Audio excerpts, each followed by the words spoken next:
అందరికీ నమస్తే. వరలక్ష్మి వ్రత శుభాకాంక్షలండి. అందరికీ ముందుగా అయితే మాత్రం మా ఇంటి వరలక్ష్మి దేవినైతే నేను ఇలా డెకరేట్ చేసుకొని పచ్చని ఆకులతో డెకరేట్ అయితే చేసుకున్నానండి. ఇంత చక్కగా అమ్మవారినైతే చాలా సుందరంగా డెకరేట్ చేసుకొని పూజ అయితే అంతా శుభ్రంగా చాలా బాగా చేసుకున్నాను.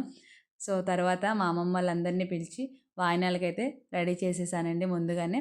మా అక్క, అమ్మమ్మ, అమ్మ, అమ్మమ్మలు, మా నానమ్మ అందరూ వచ్చారనమాట. నా పూజలో అయితే మాత్రం చాలా బాగుంది. ఇలా ముత్తైదులతో పెద్ద పెద్ద వాళ్ళతో ఇలా వాయినాలు ఇచ్చి పూజ చేసుకుంటే చాలా బాగా అనిపించింది ఫ్రెండ్స్.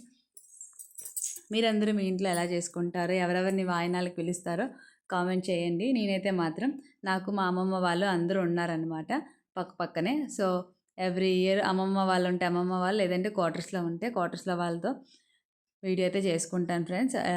అమ్మవారి పూజ అయితే మాత్రం చాలా బాగా చేసుకుంటాను. ఇలా డెకరేట్ చేసుకొని పచ్చని తోరణాలు కట్టి అమ్మవారిని ఇలా అలంకరించి అమ్మవారు ఎలా అలంకార ప్రియురాలు కదా. సో, ఆమెకి ఎంత అలంకరిస్తే అంత ఆనందపడుతుందంట. అందుకనేసి నేను వరలక్ష్మి పూజకైతే మాత్రం ఎప్పుడు అమ్మవారిని మనం ఎలా రెడీ అవుతామో అమ్మవారిని కూడా అలానే రెడీ చేస్తాను. అంతలా అలానే చేసుకుంటానన్నమాట. పూజ అయితే మాత్రం నాకు తగినంతలో చేసుకుంటాను. అంటే ఆ అమ్మవారిని తలుచుకోగానే మనకి ఇంకా నాకు ఇలా చేసుకోవాలని ఉందమ్మా అనే మనం ఒక సంకల్పించుకుంటే చాలు ఫ్రెండ్స్. మనకి మన దగ్గర ఏమున్నా లేకపోయినా సరే అమ్మ కృప మాత్రం ఉంటుంది. మనం చేయాలని ఒక సంకల్పం మాత్రం ఉండాలి.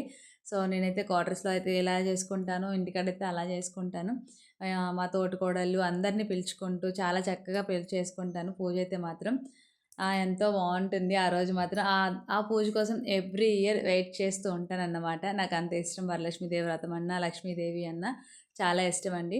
ఇలా కాలికి పారాణి రాసి, ముత్తైదులకు పసుపు బొట్లు అన్నీ పెట్టి, చందనం అన్నీ పెట్టి పూజ అయితే చేసుకుంటాను. సో, తర్వాత వాయినం అయితే ఇచ్చేస్తాను వాళ్ళకైతే మాత్రం. మా ఇంట్లో పూజ అయితే ఇలా చేసుకున్నాం. మీరెలా చేసుకున్నారో కామెంట్ చేయండి. నచ్చితే లైక్ అండ్ సబ్స్క్రైబ్.